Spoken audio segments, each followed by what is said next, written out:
Hello everyone, welcome to another edition of In the Box Seats. It's almost a resurrection of Christ going into Easter. I'm back after a lengthy break. It's good to be back in the seat. I've copped a fair bit of flack from the chairman and the CEO and everyone else that's filled in for me, but don't worry, there's a nice clip of the chairman that will show so-called working in New Zealand, and good thing he had a hard hat on going down that flying fox, but that'll come up a bit later on. Gibbo, Ella, how are we all? Yeah, no, very good, thank you, very good. Three certainties in life, death, taxes, and all them Easter eggs not being there by the time this show's finished. I'll be getting into them. Should have mentioned, we didn't mention Steve come on 2 weeks ago, tipped one winner at $5, one from one, so there's even more pressure on us. Also, 500 start.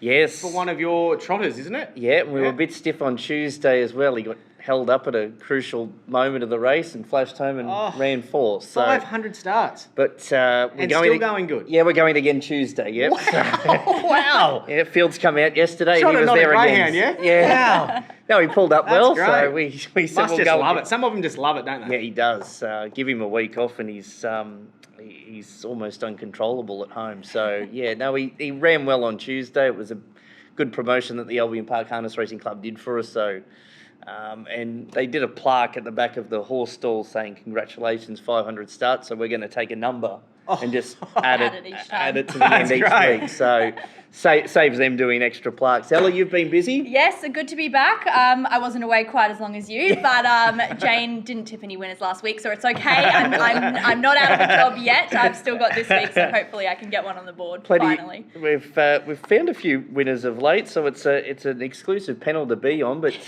yeah, Steve was quick to tell me about that $5 winner. It's like the first winner he's found in years. Bow Desert is the centrepiece of racing this week for Aquis, and it's a good, strong program too, Gibbo. 9 races.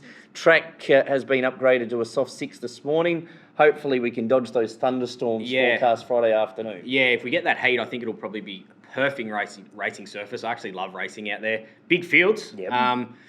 And really interesting to see there is a lot of horses with good polytrack form now going over there. So see if it lines up. I think most of it will. Yep. I think most of it will, but yeah, there could be a bit of value around with the bigger fields, I think, hopefully. Yeah. And off the track at Bow Desert, we've got a lot going on. It's a family fun day for us out there. So free entry for all the kids. We've got pony rides, my bad, and face painting for all the kids. The kids can race the ponies? The kids can race the ponies, they can. So that'll be a lot of fun for them. So lots to do out there. Busy time for the club. They've also got that big Anzac Day program as well. So set of trials on Tuesday. So the turf track is getting a good run of things over the next month, and that Anzac Day program is always very big out there. A massive one. Also a great one to get out to at Bowie.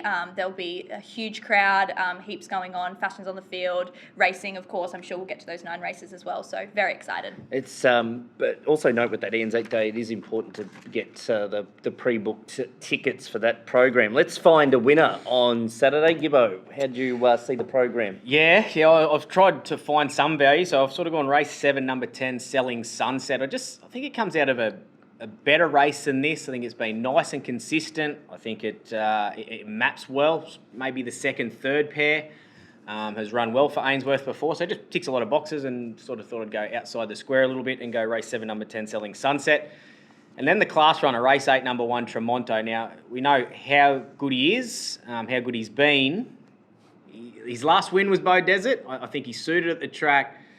With the apprentice on, I just think they have to box seat. You have to hold that box seat, make a good thing of him. I think it's the perfect race for him. I just hope we can get somewhere around $3 to be juicy, but anything about $2.60 you probably get me in. Yeah, he was the first horse that jumped off the page at me too. I just thought that inside gate, he's run at Eagle Farm last time around, wasn't too bad really.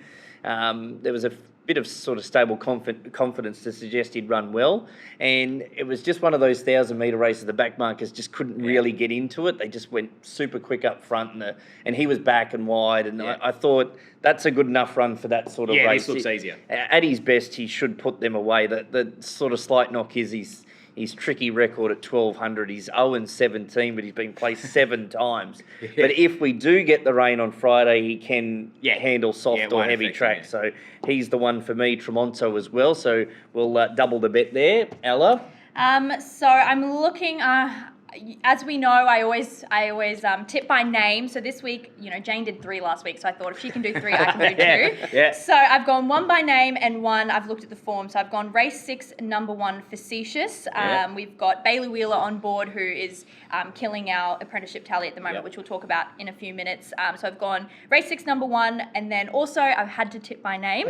I've gone race 4, number 7, Red Hot Rocks. So Nosy Tomizawa on for that one. So couldn't go past Facetious it. is one of those horses we're talking about. Good poly form, but had run well at Dalby, I think it was before that. So, be a good race. every chance, Ella. Yes. Well, and back to our apprenticeship and jockey tallies at the moment. So Bailey Wheeler won a treble on the weekend last year. He's flying. Oh, he's just doing so well at the moment. So he is well topping that apprenticeship tally at the moment. Yep. And the Edmund stable had a winner here and is now taking the lead for the trainer premiership tally. So that's exciting to watch. Yeah, well done. Yeah, God bless that horse in the last week. I can't believe it was $3.50. It was a good day for the local stables. Of course, John Wallace, he's been a stalwart here at the Gold Coast Turf Club for a number of years.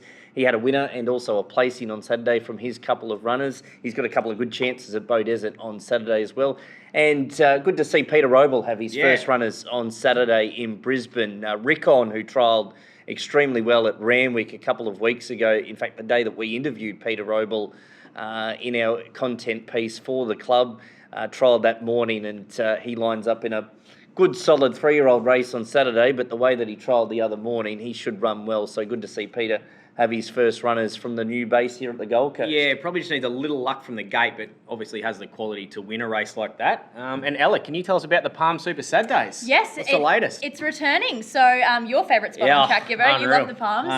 It is returning on April 22nd. So we'll have the Palms Super Saturdays back. So with your $30 ticket, you get your food voucher, your drink voucher, and the best spot on trackside. A few larrikins hanging over the fence here. Very all exciting. the time. It's unreal. But also something new coming to the club is we've got the Shandong Garden Spritz Reserve booths in Gigi's. So the next best spot on track to trackside is our Gigi's bar, which if you haven't been, you have to get on track and go to. It is just the best, especially after the last one. I was going to say, you've got the booth for after the last. Unreal. Yep. So your Shandong Garden Spritz is for a booth for 6 people, $180, and you'll get your reserve booth, your TV. You've got your own TV in the booth. You've a bottle of Shandong Garden Spritz and premium charcuterie board. So, and of course the live music after the last. Giving it away.